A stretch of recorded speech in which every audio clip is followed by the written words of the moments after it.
Esse mercado é um mercado que eu realmente desconhecia e não fazia ideia da gravidade do que estava acontecendo, até porque realmente algo que eu mencionei aqui, que é que os valores orçamentários dos filmes que estão relacionados a essa questão de produção, de VFX, era o que realmente fazia com que eu tivesse a impressão de que as pessoas que exerciam esse trabalho, que exercem esse trabalho, fossem muito bem pagas. Até porque, se tratando de filmes da Marvel, os orçamentos são gigantescos e acima da média comparado a outros filmes. Bom, eu não sou fã da Marvel e eu também não assisti os filmes da Marvel. Eu até vou comentar um pouco mais no episódio depois, uma experiência que eu tive quando era pequeno. Se tratando desse legado da Marvel, que começa com o filme Homem de Ferro, a gente vai ver isso posteriormente. Para falar a verdade, eu até fui dar uma olhada na lista e o único filme que talvez eu tenha visto algumas cenas é Os Primeiros Vingadores, porque eu lembro que eu estava na casa de uma pessoa em 2012 e o filme estava passando na TV porque o indivíduo colocou no DVD. Então eu tenho a lembrança de uma cena do ator Chris Evans, que é o Capitão América, sentado com outros heróis, e eu lembro especificamente que tinha um martelo, que eu acho que é do Thor, e eu não lembro exatamente muito, mas eu sei que eles tentavam, era como se fosse uma brincadeira de tentar levantar o martelo. Então é essa a lembrança que eu tenho, porque eu não assisti o filme até o final. Eu lembro que daí eu tinha que cortar o cabelo, então eu desci. E é basicamente a experiência que eu tenho. Eu acho que um pouco depois disso, alguns meses depois, casa de uma outra pessoa, e essa pessoa falou: eu tenho um filme muito bombástico pra você assistir, é um filme incrível, e ele tem uma mensagem maravilhosa e não sei o que. E aí ele colocou o filme do Thor, que é o primeiro filme. Então eu não lembro muito assim da história, não é um filme que me impactou. Eu lembro do ator, eu lembro que ele tinha o irmão dele, que era o vilão do filme, e é basicamente isso que eu me recordo. Então, puxando toda a lista dos filmes da Marvel, eu conferi 2 filmes deles. Essas séries que estão no Disney Plus eu também não conferi, e no máximo eu tive uma experiência muito intensa com aquela minissérie WandaVision, porque veio anúncios a rodo pra mim dessa minissérie. Foi assim, meses e meses e meses de anúncio, assim, aqueles anúncios obrigatórios, né, que você não tem como pular. Então isso veio várias vezes pra mim e eu pensei: estão tentando me fazer assinar o Disney Plus, mas eu não vou fazer isso. Eu sei que esse movimento da Marvel tem um mutirão de fãs e é por causa desse sucesso todo que até mesmo pessoas como eu ouvem falar, até porque também agora eu trabalho especificamente um pouco com conteúdos envolvendo a indústria, histórias, eu sempre fico atento ao que está aparecendo, eu recebo muita coisa e obviamente eu leio e acabo tendo acesso a muita informação. Mas, no geral, quando você olha para esse quadro todo e para o que esses filmes representam para as pessoas, para quem confere, para quem é fã, para quem assistiu uma vez e não vai assistir mais, você olha para a quantidade de pessoas que estão envolvidas. E isso é uma coisa que sempre me chamou a atenção, ali nos créditos finais, o número de pessoas que participam do filme, seja na pré-produção, na produção, na pós-produção, é um número grandioso. Logicamente, quando se trata de filme, você pensa muito na pompa toda de Hollywood, então você não se pergunta: será que essas pessoas estão sendo bem pagas? Até porque não faz sentido pensar nisso, porque os orçamentos realmente são gigantescos, são volumosos, são grandiosos. Às vezes um ator desses filmes ganha 50 milhões de dólares, 40 milhões para fazer 1, 2, 3 filmes de uma vez, 10 milhões, 20 milhões.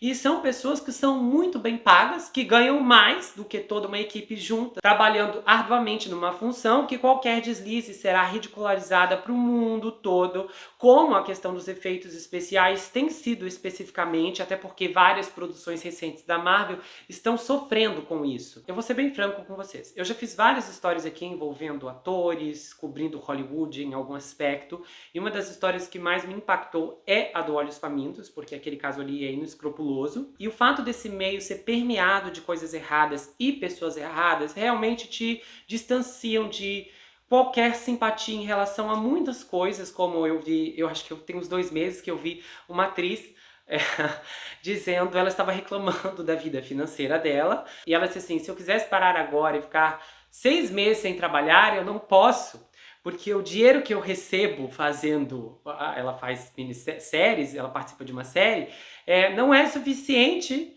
para manter o padrão de vida dela. E ela tinha acabado de comprar uma casa de US$ 1 milhão. Então, você lê umas coisas assim, você pensa, a realidade que essas pessoas vivem é completamente outra. Mas nesse caso aqui, nós não estamos falando de atores, nós não estamos falando de diretores, de produtores, de pessoas muito bem pagas, bem vistas e adoradas pela mídia. Estamos falando de pessoas às quais os nomes nem são públicos, porque elas não podem se apresentar, porque obviamente vão sofrer retaliação. E essas atitudes vindo de uma empresa que faz parte da Disney, pessoalmente não me choca, mas me enoja ainda mais, considerando que a Disney tenta fazer tanta coisa, se mete na política dos Estados Unidos, tenta decretar leis, criar costumes, hábitos e ditar um monte de regras. E eu vejo que eles tentam dizer tanto para as pessoas a forma como elas devem viver, e assim, eu falo isso porque recentemente vazou, era uma sessão entre funcionários assim, de alto cargo, e eles estavam dizendo o que eles queriam propagar nos filmes deles, o que eles queriam incentivar, como eles achavam que deveriam mudar a subcultura americana, e isso vazou, uma emissora americana divulgou aquilo, assim, um horror, e a Disney até nem quis comentar em relação a isso, disseram sem comentários, não vamos comentar nossas reuniões pessoais. E você vê que enquanto eles se apresentam como os donos da moral, os funcionários ali do baixo clero estão sendo explorados até a última gota. Isso se traduz em uma empresa que só quer dinheiro, e é lógico que todo mundo aqui tem consciência disso, mas uma empresa que quer ter muito poder. E poder até onde puderem. E considerando que até esse ponto, o momento em que grava esse episódio, com todas essas denúncias vindo à tona, a Disney não se manifestou, a Marvel não se manifestou, significa o quê? Que eles não querem se manifestar porque fazer isso que eles estão fazendo está rendendo. E o que o público não vê, o público não sente, as pessoas não vão se revoltar, não vão sair, não vão fazer protesto. Não estou dizendo que as pessoas têm obrigação de sair por aí fazendo protesto em nome da equipe de efeitos visuais, não é nada disso. Mas eu estou dizendo em relação a como as águas se movimentam a esse mundo artístico. E essas pessoas são artistas, eles são artistas, o trabalho deles é essencial e é muito bonito. Eu não sou uma pessoa que fica reparando em CGIs, para ser sincero, o CGI tem que ser muito ruim para que eu observe, porque senão eu não sou, eu sou mais apegada à trilha sonora. Então, às vezes, se eu acho aquela musiquinha tocando ali no fundo, o instrumental, falo, nossa, podia usar melhor isso aí, tá feio esse arranjo, não combina, que preguiça. Eu sou mais focado nisso, às vezes também a edição de quadro, me incomoda a montagem, mas CGI não é uma coisa que super me chama atenção, mas é lógico que tem CGIs que são assim horríveis, e é claro que eu estou falando assim de outros filmes de baixo orçamento, mas aí é justificável, é baixo orçamento, então você não tem como exigir movimentos super realistas, mas aqui nós estamos falando de produções diferentes. Estamos falando de pessoas diferentes, pessoas às quais eu simpatizo, pessoas que estão sendo sugadas e pessoas que estão sendo exploradas e aparentemente não conseguem recorrer a ninguém. Quanto tempo essa condição irá permanecer, eu não sei e não faço ideia realmente, a menos que haja um movimento muito grande. E acontece que o número de artistas, de pessoas que executam esse tipo de trabalho não é numerosa. Então, às vezes, é mais difícil causar barulhos quando você está em poucos. E o tipo de sofrimento pelo qual essas pessoas estão passando também não é algo o qual pode ser gravado em um vídeo, ser jogado na internet, as pessoas vão assistir e vão se comover. Porque é aquele tipo de sofrimento silencioso, difícil de ser explicado, difícil de ser mostrado com poucas palavras. Para uma circunstância como essa, é mais difícil de provar para os outros que algo assim requer uma mudança. E como vocês mesmos ouviram, esse braço da indústria é relativamente novo, está crescendo e ainda não tem espaço e nem força para brigar com quem realmente está na frente ou é um gigante. Tem depoimentos muito comoventes no episódio de amanhã. E uma das coisas às quais eu pensei muito enquanto eu trabalhava no roteiro era o quanto eu conseguia me identificar pela simples questão da edição. Eu vou explicar mais ou menos como funciona a edição dos vídeos aqui do canal para quem não tem uma noção disso, porque na verdade quem nunca viu edição de perto, trabalhou com algo parecido ou então atuou com alguém que faz isso, realmente não tem uma visão de como o processo de edição funciona. Porque eu não tinha o entendimento de como a edição funcionava até que eu precisasse me envolver com edição. Quando eu gravo um vídeo aqui para o canal ele pode ter um tempo de duração um pouco dolorido. Por quê? Se um vídeo sai aqui, vamos imaginar, de 45 minutos, você pode dobrar ou, em alguns casos, depende, triplicar a duração da gravação. Existem histórias que são relativamente mais fáceis de gravar. Isso é uma coisa da qual é difícil de explicar. Tem algumas histórias que são mais leves, tem outras que são mais medianas e tem outras que são puxadas, pesadas, cansativas e até mesmo desesperadoras. Histórias que por algum motivo ou outro acabam exigindo uma força física que é inexplicável. O cansaço ele bate e você realmente já está assim, né? Literalmente muito, muito cansado. Eu já tive várias experiências assim e a última ela superou todas as outras, sendo a pior, todos os aspectos e de tudo que eu já tinha enfrentado no gênero. Então o que acontece? Esse vídeo bruto precisa ser polido. Os erros, os tropeços, as pausas, às vezes as coisas que eu preciso refazer precisam ser removidas, tiradas, e aí vai ficar apenas o material líquido. As gravações, quando esse corte acontece, esse vídeo vem para a minha mão e é aí que eu entro. Eu começo a montar toda a trilha sonora, então eu penso na trilha que vai usar. Às vezes eu demoro muitas horas em uma cena específica porque eu fico testando várias músicas ali, essa combina, essa não combina. Às vezes tem cenas que exigem uma música muito diferente, da qual eu não tenho acesso, e aí você fica quebrando a cabeça para tentar achar uma coisa mais parecida. Às vezes é uma cena melancólica, às vezes é uma cena que exige uma música que você nunca usou, às vezes nunca vai usar de novo, mas aquela cena é um diferencial, porque eu trato cada história aqui com um carinho muito grande. Eu tento tratar os projetos com uma qualidade cinematográfica naquilo que eu posso oferecer. E eu acho que as trilhas sonoras, eu acho que as músicas são muito importantes para causar um impacto, uma atmosfera e gerar essa sensação mais familiar que muitas pessoas às quais me assistem conseguem sentir e serem tocadas pela mensagem como um todo. Então, além das trilhas, tem a questão dos efeitos sonoros. Tem vídeos que necessitam de mais efeitos sonoros, tem vídeos que não. Isso varia muito da história. Então, às vezes, por exemplo, no julgamento, na saga do Johnny Depp versus a Amber Heard, eu optei por não usar efeitos sonoros. São o quê? Aqueles shots, aqueles baques de impacto, bam, aqueles efeitos que enriquecem mais o momento, que ampliam a dramatização, que geram um impacto em uma fala, em uma frase, em uma pontuação. Johnny eu optei por não usar, porque como eu estava narrando literalmente os depoimentos, como se eu fosse o Johnny Depp, depois como se eu fosse Amber Heard, ou então como se eu fosse as inúmeras testemunhas que passavam, eu realmente achei que poderia ser complicado ficar para cada coisa bombástica que alguém soltava ali no tribunal. Eu pensei, isso é complicado porque a gente está falando de um julgamento, não de uma outra história que eu trago aqui que já passou por suposições pela polícia e etc, que foi comprovado, desmentido e por aí vai. Então eu optei por ficar só com as trilhas e trilhas até mesmo mais neutras.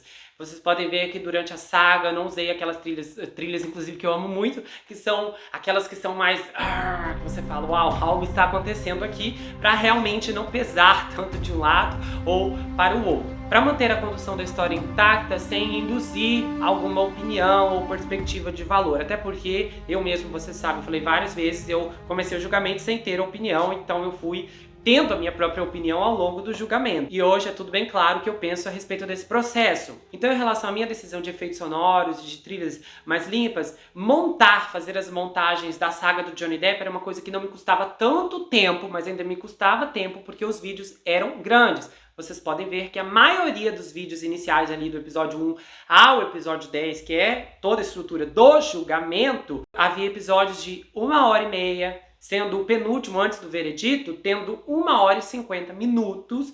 Aquele episódio, além de demorar muito para ser gravado, levou também alguns dias a mais para ser editado. E quando ele foi levado ao ar, o júri já tinha pronunciado o seu veredito. Mas o meu trabalho não fica apenas nas trilhas, nos efeitos sonoros, naqueles momentos que eu sempre tenho que estar atento e pensando, o que fica melhor com essa cena?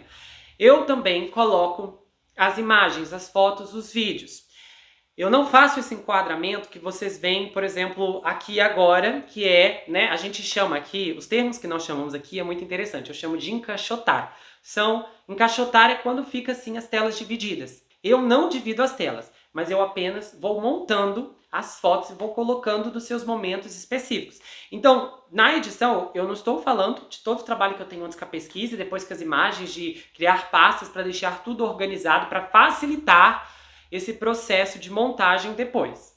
Então, esse é o meu trabalho. Eu passo por todo o vídeo, eu passo colocando várias fotos, vou até a análise, tento ver se às vezes ficou algum erro, alguma coisa, alguma frase que eu repeti 2 vezes, e às vezes vários erros passam por mim, e esse vídeo vai para minha irmã, e a minha irmã ela começa a fazer o processo de edição, ou seja, ela começa a fazer os efeitos especiais, às vezes as transições, e ela também tem essa habilidade ali, as caixas iniciais que vocês veem, que são a divisão de telas, é um padrão, vocês já perceberam aqui todo vídeo como começa e todo vídeo como termina. As minisséries que não são procedurais, diferente dessa aqui, elas têm o efeito de congelamento no fim, então tem toda uma estrutura bem organizada no qual a gente consegue trabalhar em cima. Depois que tem todo esse trabalho de efeitos especiais, da edição das cenas, de enquadrar as imagens, de dividir as telas, o vídeo retorna para mim mais uma vez, porque eu preciso colocar os sons naquela divisão de telas do começo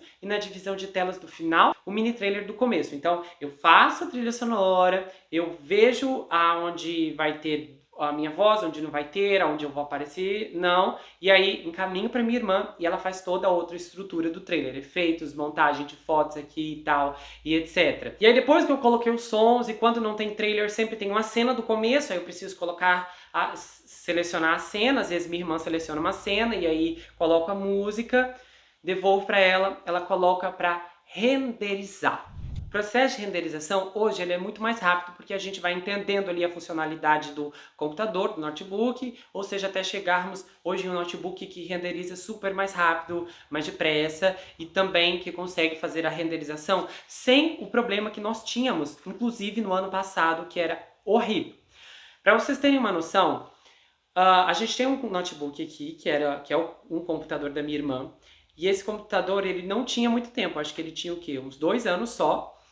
E quando começamos a fazer esses vídeos, os casos criminais, no segundo vídeo, que era um vídeo de 38 minutos, é aquele caso da Lakeisha Jones, a moça que todos os filhos dela foram sequestrados, o vídeo ele salvava até um ponto, tipo 20 minutos, aí quando a gente abria, o arquivo estava corrompido. Aí tentávamos de novo, aí salvava. Aí chegamos no vídeo do Dr. Dead, eu acho que é o 4º ou 5º episódio da série. O vídeo do Dr. Dead são 2 episódios, é episódio a parte 1, parte 2. Para vocês terem uma noção, foi um sofrimento inigualável para renderizar o episódio 2 do Dr. Dead. É uma sensação desesperadora você estar ali com o vídeo pronto, com o material pronto e você não conseguir renderizar, porque o computador não conseguia suportar todo aquele trabalho. Estou falando de um vídeo de 38 ou 39 minutos. Esse computador nunca mais foi o mesmo depois que começamos a salvar os vídeos ali. Eventualmente nós percebemos que não tinha mais como continuar salvando os vídeos nele, porque conforme o tempo foi passando, eu fui me especializando em trazer histórias grandes, e aí chegava num ponto em que um vídeo de 1 hora não queria salvar. E não salvava. E isso novamente era uma sensação desesperadora. Nós tivemos vários casos aqui de episódios que estavam programados para serem lançados, por exemplo, na terça-feira e não saía porque não havia renderização. Ele não era renderizado. Literalmente a gente chegou a fazer turnos de madrugada. Para vocês terem uma noção, quando íamos concluir um vídeo, colocávamos para renderizar e essa renderização demorava 6 horas. Quando a renderização chega em 99%, aí começa o processo de mixagem. Daí ela demorava 4 ou 6 horas. Às vezes ela demorava o mesmo tempo da renderização. Então se a gente está falando aqui de 6 horas de renderização mais 6 horas de mixagem, dava 12 horas. Gente, isso aqui não é exagero. Então muitas vezes a gente tinha que fazer turno de madrugada porque a gente sabia que se a renderização desse algum defeito, porque às vezes mesmo concluindo a renderização, depois da mixagem, quando você ia olhar o vídeo, ele estava incompleto, estava corrompido e a gente até hoje não consegue entender o que fazia o vídeo salvar ou não. Por exemplo, teve uma situação que renderizamos um vídeo, salvamos um vídeo, subi para o YouTube. Quando eu conferi o vídeo no YouTube, eu percebi que tinha um erro, assim, um erro inadmissível, tinha que consertar aquele erro e salvar de novo. Pois vocês acreditam que o vídeo não queria salvar? Então, a gente sabia que dava para tentar 2 vezes num dia salvar um vídeo. Então, se por exemplo, se pela madrugada aquele vídeo não ficasse pronto, ele não ia ao ar no outro dia. Então, às vezes, nós íamos deitar e o vídeo estava ali 90% em renderização. E você precisa fazer o quê? Quando o vídeo acaba, você tem que subir para o YouTube, porque demora muito também o YouTube. Porque além de subir, depois o vídeo passa por um processo de avaliação do YouTube. E às vezes, quanto maior for o vídeo, mais demorado é. Temos que ficar colocando despertadores para ficar, às vezes, acordando de madrugada, parecia um zumbi, assim, ia lá no computador e via se o vídeo tá em 100%, mas tava mixando. E muitas vezes, gente, de tanto, às vezes tava assim, exausto de sono. O vídeo renderizou, mixou, tá lá o arquivo, subia pro YouTube.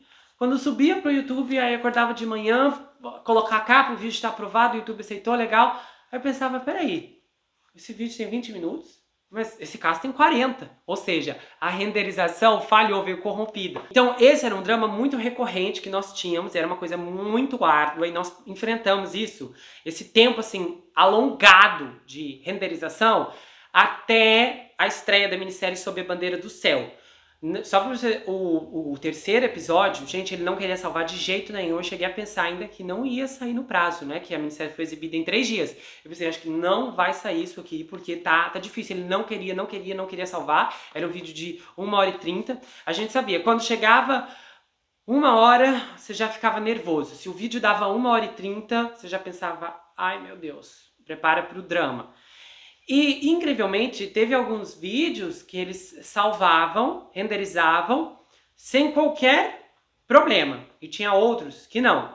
Então, dependia muito, se tinha muitas imagens, muitas fotos, quanto mais fotos, mais pesado fica aquele material no final. Quando tem menos fotos, por mais que ele seja grande, ele tem uma maior chance de salvar sem problemas, sem atrasos. Então, às vezes, esses turnos de ficar acordando de madrugada eram muito constantes, porque aquele computador precisava salvar e aquele computador era essencial para a edição. Então, enquanto o vídeo não fosse salvo, aquele computador ficava parado.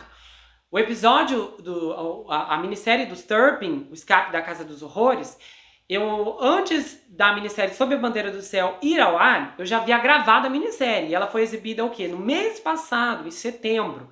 E eu gravei em maio. Os Turpin. Por que ela demorou tanto para vir ao ar? Os 2 episódios do Turpin eram para ser cortados no intervalo de renderização do último episódio do Sob a Bandeira do Céu. O que aconteceu? O último episódio demorou 3 dias. Foram 3 dias tentando salvar aquele vídeo até que ele salvou a tempo. Literalmente, ele salvou horas antes de ir ao ar de manhã. Aqueles 3 dias que estavam programados para dar atenção especial ao caso dos Turpin foram bloqueados. E o que aconteceu? Nós trabalhamos com um cronograma, com prazos, episódios específicos que tem que ir ao ar toda semana. No caso do Turpin, por ser um vídeo especificamente grande e altamente trabalhoso pela quantidade de imagens e atenção ao audiovisual, às trilhas sonoras, precisaria receber um tempo muito intenso. Então, quando conseguimos renderizar o último episódio do Sob a Bandeira do Céu, não dava para trabalhar no Turpin, porque já tínhamos que fazer um outro vídeo tradicional para ir ao ar na semana seguinte. Então, aquele atraso, ele custou meses para o Turpin, para a gente conseguir um espaço grande novamente, dias específicos onde sabíamos que teríamos vídeos de frente e aí poderíamos trabalhar no caso dos Turpin.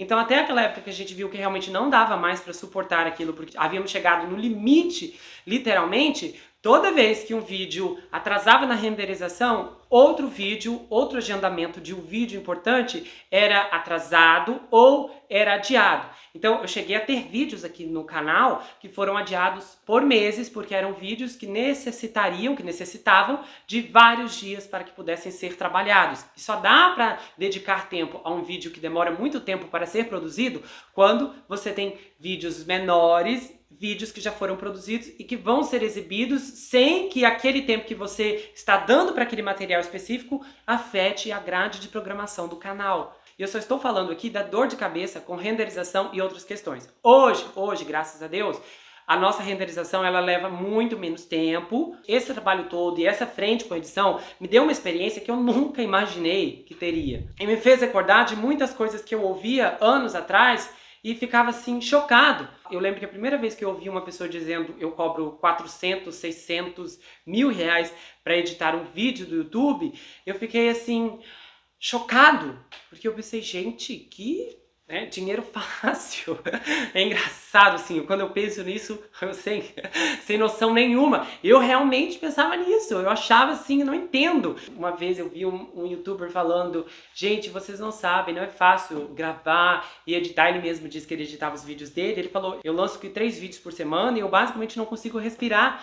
E eu pensava, gente, e eu juro, eu tentava entender, pensava, mas como? Como que demora? Você não senta, grava? Eu não vinha na minha cabeça que quando ele sentava, quando ele podia sentar para gravar, ele podia errar. Aquele vídeo de 15 minutos podia se transformar no vídeo de 1 hora, que deveria ser cortado, renderizado e então colocado no YouTube, na plataforma. Isso sem contar dos vídeos que requerem muito mais trabalho do que os meus. Vídeos que têm efeitos animados de acordo com a proposta de cada canal. Então isso tudo é um trabalho trabalhoso que você só vê quando está perto da prática. Então, se você presencia alguém executando ou se você faz por conta própria. Então, hoje, realmente, para mim é muito claro porque os editores de vídeo cobram tão alto. Porque esse trabalho é um trabalho muito, muito desafiador, custoso e, assim, te exige uma paciência muito grande. E eu vou falar a verdade para vocês. Eu só edito os vídeos porque são pro meu canal, eu só edito os meus vídeos, mas eu não gostaria de trabalhar com edição de vídeo para outra pessoa. Eu não gostaria, porque realmente é muito puxado, principalmente para mim que já estou envolvido com diversas esferas de um mesmo vídeo, ou seja, produção do roteiro, de imagens, etc. Depois eu tenho que sentar aqui, eu tenho que falar tudo isso, aí depois eu tenho que ouvir tudo isso de novo, e depois revisar o vídeo mais uma vez, e depois mais uma vez, e etc. Então você tem toda essa logística, e essa logística é muito audaciosa e pode colocar qualquer pessoa à prova. Então, com a minha experiência, com a experiência da minha irmã, eu digo para vocês que eu realmente consigo imaginar o que essas pessoas de VFX estão passando. Eu não queria estar no lugar deles e, obviamente, eu não estaria, até por outros motivos, além dos motivos evidentes, há outros fatores que eu não vou comentar, mas não é algo que eu gostaria de estar perto nem sonhando. E esse trabalho de criação de efeitos pode ser um trabalho que, mesmo rodeado por pessoas, cada uma na frente do seu computador, é um trabalho muito solitário. Eu não sei quem aqui me assiste, que tem experiência com edição de vídeos, que já editou, que pretende editar, que edita, que já liderou alguma coisa na área, que já teve que cuidar dessa logística. Todo mundo que já teve o pé nesse ramo sabe como a edição de um vídeo pode ficar insano, dependendo da demanda. E nesse caso em particular, pelos depoimentos que vocês ouviram aqui, e eu falando em tudo que eu já sei, que vou contar para vocês amanhã, a carga colocada sobre os ombros desses homens e dessas mulheres é extraordinária e é absurdamente mal paga. Essas pessoas estão sendo açoitadas a olhos nus. E especificamente eu considero que está acontecendo deplorável, abominável e inquietante, ainda mais de uma empresa como a Marvel, que tem tanto dinheiro. Isso é ganância. E eu vou ser muito franco, isso pra mim vai além da ganância. Isso é maldade.